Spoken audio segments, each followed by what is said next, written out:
I'm Julie Zenner, and here's what's coming up on Almanac North. We'll check in with Duluth Mayor Emily Larson, who is focusing on COVID, tourism tax distributions, and getting people back to work safely despite the pandemic. Warming shelters are open once again for the community's homeless as St. Louis County seeks long-term answers to shelter those living on the street. And we begin a new series, Voices of the Region, featuring journalists from our area covering news in your communities. These topics and more next on Almanac North.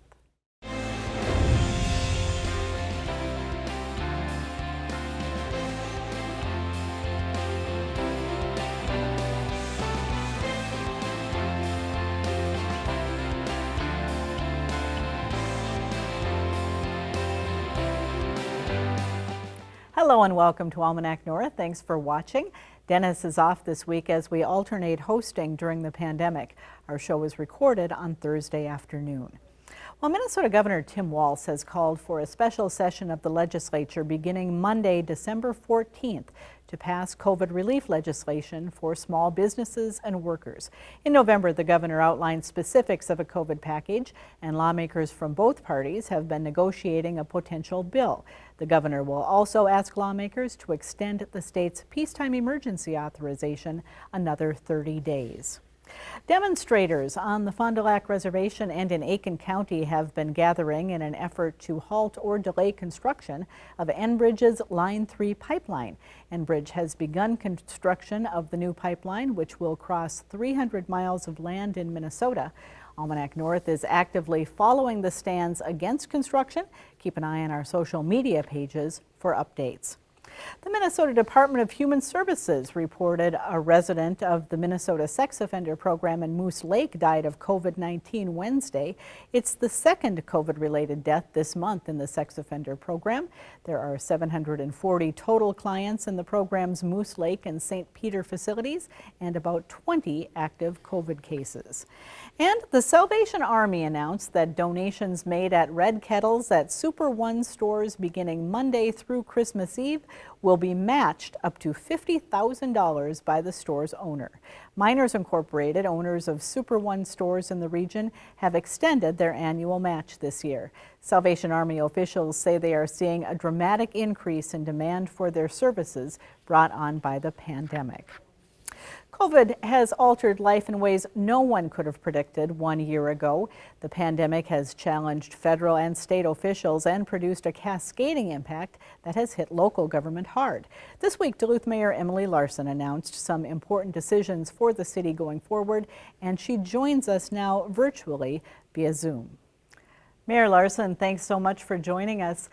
Really appreciate you taking time out of your busy schedule. Maybe you could start by giving us just a quick update on the COVID situation in Duluth right now. Well, first of all, it's so nice to be here, and thank you so much for all you are doing to help keep our community informed and feeling connected. This show is really important to people, so I'm really happy to be here. COVID is, of course, has taken over for all of us this year, and right now the numbers are feeling somewhat manageable in the sense that some of the skyrocket we had been seeing is starting to come down a little bit. We are still waiting to see some of what the results of post-Thanksgiving will bring. But certainly we're in the middle of this pause instituted by Governor Walz. So a lot of feelings around that too. A lot of people who are unsure of what's going to happen next, people who want things to be reopened, people who still are really comfortable quarantining. It's a very uncertain time for people. But the city of Duluth continues to provide a whole bunch of services to people to make sure that you have what you need, that you can get around safely, that you can stay home, be well, get well, stay healthy, and come back out when the time is right. Mayors around the state have been in close contact with the governor. When do you think that Duluth might begin receiving vaccines once they're approved? We should actually receive them this month. So as we're talking now, it's the second week in December, I think. I mean, I can't even keep track. But actually later this month, people will start receiving the vaccine. Of course, it will be frontline workers, healthcare workers, the people who we all need to stay healthy and strong, who are at the greatest risk right now because they are essential workers. Somebody like me who is not on the front line, I'm not providing healthcare. There's a lot I can do do from home and through a controlled environment, it will be months before I will have access to the vaccine. All Minnesotans will have access to the vaccine. Nobody will be required or forced to take that. My understanding, and I'm not the vaccine creators, but most likely it will take a couple of doses, so we'll still have to be careful in between getting those, the first vaccine and the second vaccine. But people should start getting them later this month, and we are working very closely with the hospitals, with the county, even UMD, who is willing to partner with us around if we need more kind of refrigerated spaces to keep the vaccine, because it has a climate element, a temperature element to it. So there are wheels in motion. And to me, it feels so good to know that part of the pandemic.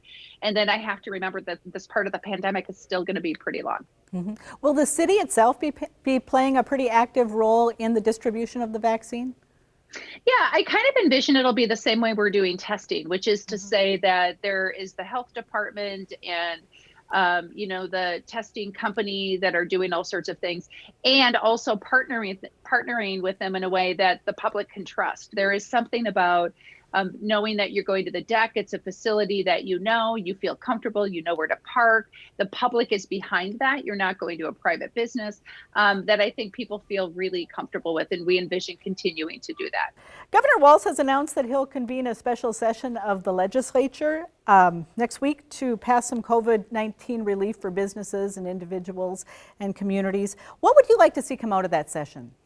Oh my goodness. Well, first of all, this can't come soon enough. And I'm so grateful to Governor Walz and our legislators who continue to go to work, doing the hard work of making sure Minnesotans have what they need. So, and that's a bipartisan statement that is about people, getting past an election and now moving forward, doing what we need to do to take care of each other. My best hope is that there is relief for local units of government who are providing essential services and need to continue to do that, even though our revenues have had to adjust to significant decreases and cuts. That places like the DEC Authority, the Spirit Mountain Authority, there were a few kind of quasi-governmental entities that didn't qualify for the Paycheck Protection Program. So I'd like to see them made more whole, and primarily unemployment insurance and support for business owners. This is a pause that I really do believe we need. Doesn't mean I like it. Doesn't mean I'm excited about it. I do think the health of each other requires us to have this pause and this kind of closure right now. And we need some financial relief to make it work, and to help people make it stick. That's part of it. We have got to get through this. So we really need people to be able to stay focused. They can pay their rent, they can buy their groceries, they can get their kids' needs met. It's a very financially uncertain time for people, and that causes a whole bunch of other issues and concerns. So really, I'd like to see the public made as whole as possible. Mm-hmm. Some of those entities that you mentioned a little bit earlier depend on the tourism tax revenues. With the tourism season almost shut down this year because of COVID-19, what's going to happen to that pool of money, and what can the entities that depend on those resources expect in the upcoming year? Well, just this week, I made recommendations for tourism tax allocations. And last year, when we were forecasting for this year, we had suggested that we would have around $12 million of collections to work with, that we didn't come close to $12 million of collections to work with. We know that this pandemic will continue to hit our tourism industry for at least another year, likely several years, maybe 2 to 3 more years. It's just as a cyclical. Doesn't mean tourism won't return. It does mean that it will take a little while for us to get there. So we have actually decreased our allocation expectations to $9 million. That draws down some of our reserves even. There are some entities that will truly, truly suffer because of the decreased funding they will get from the city, and there's not a lot I can do about that, honestly. I don't mean that with any disregard for the impact, just that I am limited in the resources that I have to be able to allocate. And that makes it hard for everybody. They're in every single one of these tourism entities, whether it's something significant like the DEC, which is, a lot of different things going on or a single program area. This is the passion that people have. This is what helps connect outsiders, to Duluth. This is a job. This is food on someone's table.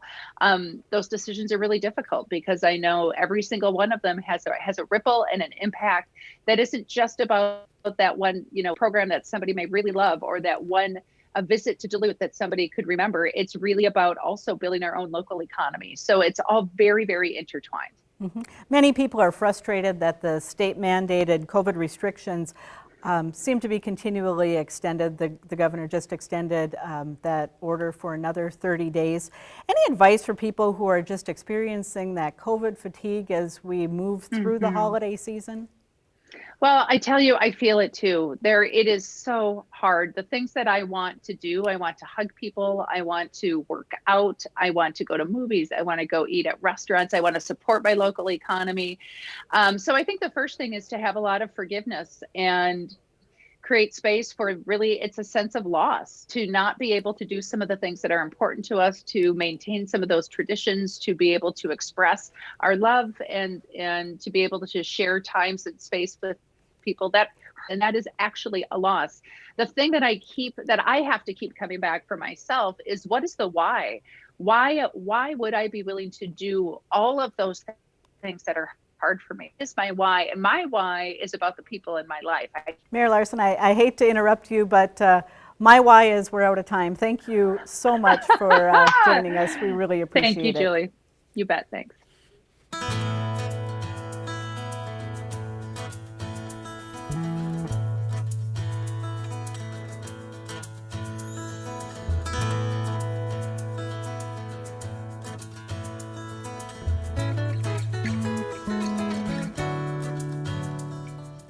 As temperatures begin to drop, Duluth's Warming Center is open for those who need shelter. The Warming Center is located at the Duluth Housing and Redevelopment Authority's Rainbow Center. Coordinator of the Warming Center, Joel Kilgore, says going forward they could see anywhere from 50 to 60 guests at the Warming Center on a given night. He says an average of 200 to 250 Duluthians are sleeping outside in cars or in places not meant for human habitation. Kilgore says the Warming Center is much needed to protect people in Minnesota's brutal winters, but stresses it is not a solution. Ultimately, what we need is more than emergency stopgaps like this when it gets really, really cold.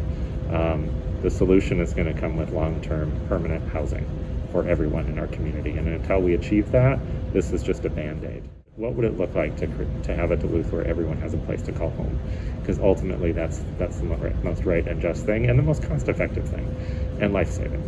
The pandemic has complicated life for a lot of people. There's less access to service providers that they rely on. A lot of things, including waitlists for housing, have slowed down. The Warming Center is made possible with a partnership between CHUM, St. Louis County, the City of Duluth, the Housing and Redevelopment Authority, and Loaves and Fishes.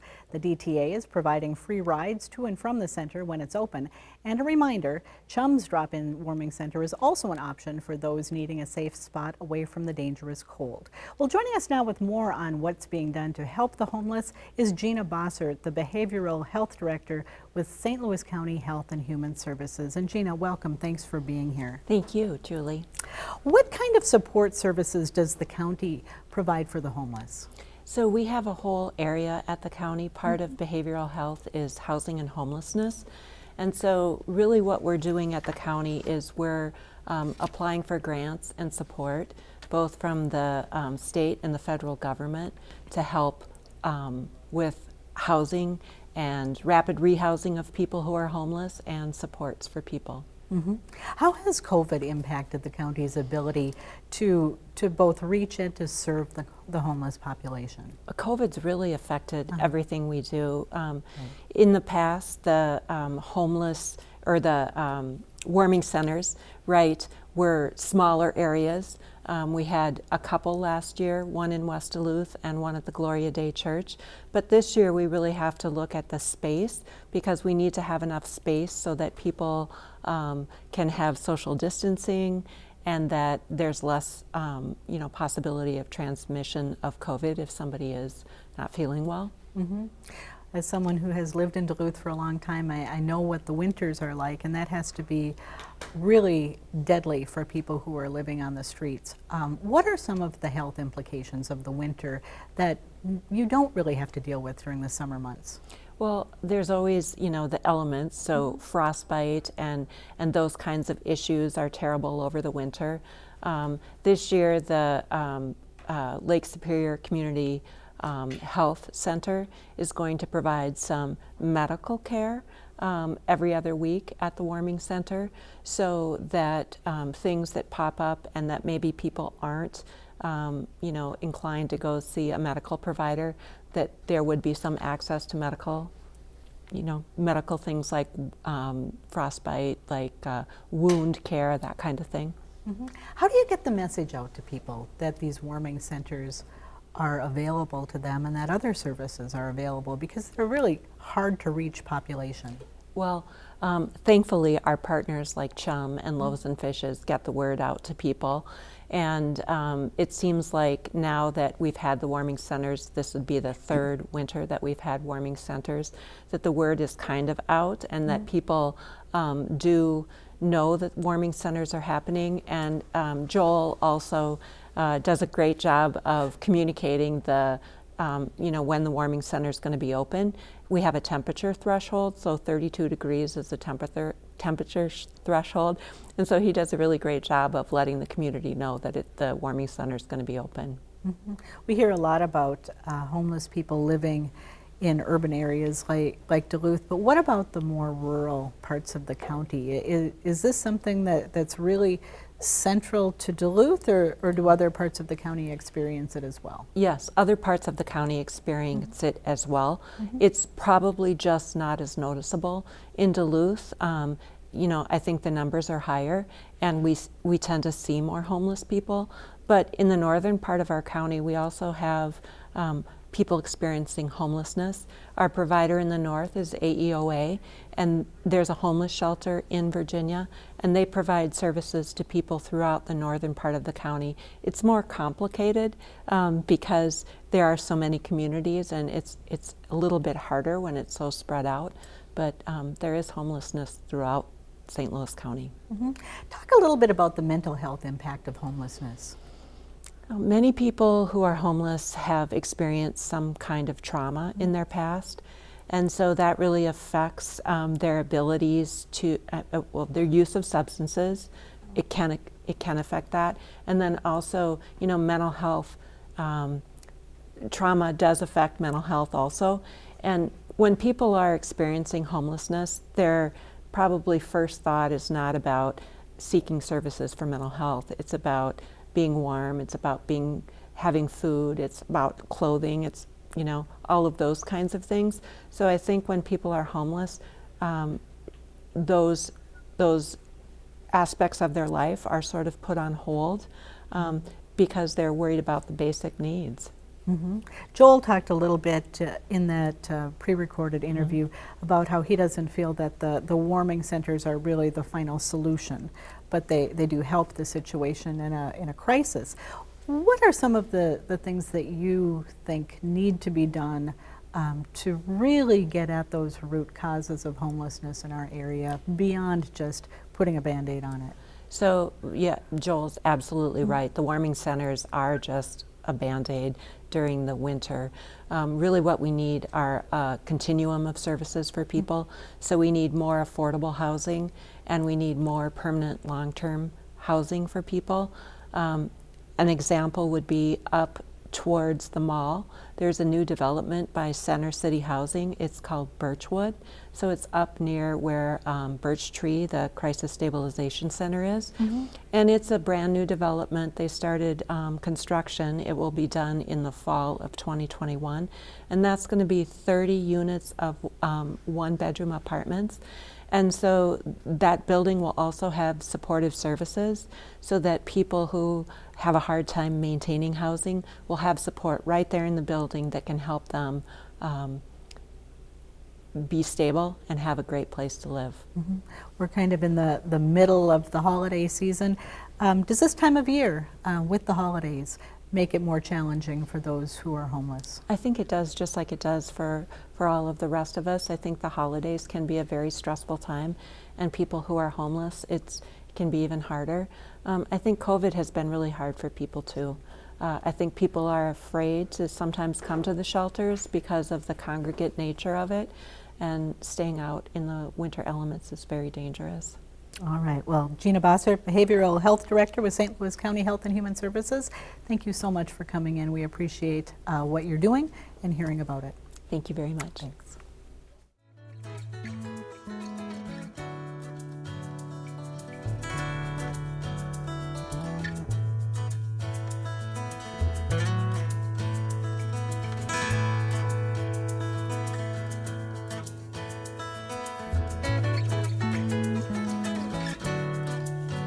Tonight we begin a new feature, Voices of the Region. Each week we will hear from a journalist in our broadcast area covering news in the region. We'll focus on those underreported narratives at a time when more and more small-town media sources are folding due to financial pressures. This week our contributor is Heidi Holton, News and Public Affairs Director for Northern Community Radio in Grand Rapids. Heidi talked about the local situation with COVID-19 after a conversation she had with doctors at Grand Itasca Clinic and Hospital.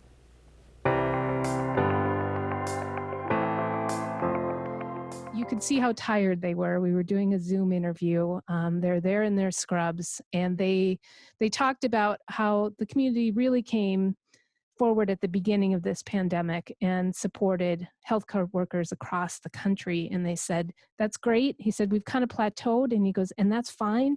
But he goes, I don't need you sending me food. I just need you to wear a mask. And another big change was where people are getting the virus from. You know, as we began this pandemic, contact tracing was a big part of it.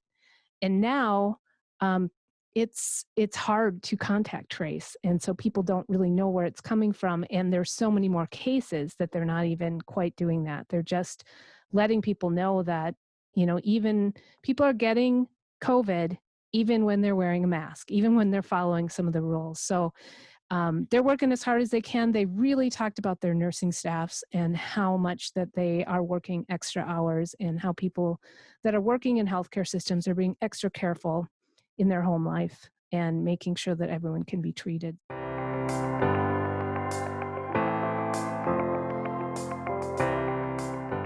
We once a month have a conversation with Jesse Davis, a local real estate agent. And I was surprised from the get-go that his job got more and more busy as the pandemic wore on. And he talked to me about, he said, sales are up 10% during this pandemic, but interest rates are down 30%. So if you're buying, that's good, but the inventory is down 30%. It's really hard to find anything. He's finding a lot of people want to move to Itasca County from other places. Part of that is it is a little bit more reasonable than some other lake communities right now, say Crow Wing County, Brainerd area, Detroit Lakes, Alexandria. And there's also opportunities here to get some loans from the USDA in Itasca County, but that also makes it very hard for people there's almost always bidding wars now with people. It also goes into people are considering buying more than renting. Right now, there's about a 1% chance you can find something to rent in Itasca County. It's really tough to find an apartment or a house to rent. And so people are finding it cheaper and a better option to be able to buy right now.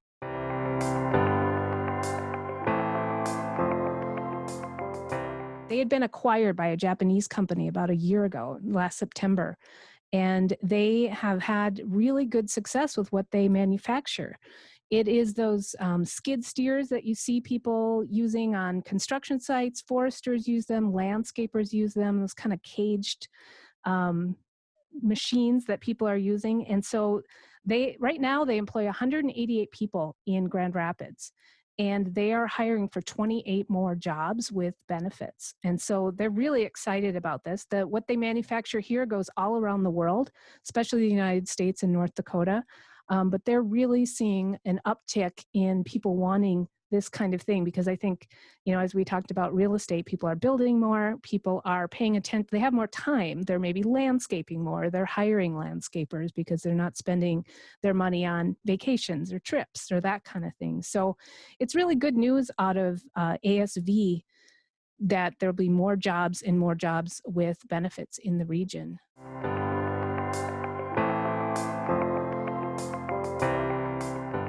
This had passed last year in the Senate, that the Leech Lake Band would get some of their land back.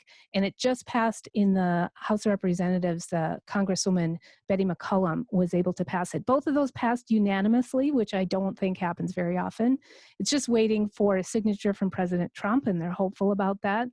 But Leech Lake Band has the least amount of land of any of the tribes in the state of Minnesota, in part due to the Chippewa National Forest, but also there are 3 really big lakes in that region: Leech Lake, Lake Winnebagosh, and Cass Lake. And so there isn't that much land, and there's really, especially during the pandemic, there is a need for housing. And building new housing is more difficult when it comes to tribal lands. And so this is going to make things easier and hopefully provide more choices for the folks that live on the Leech Lake Reservation.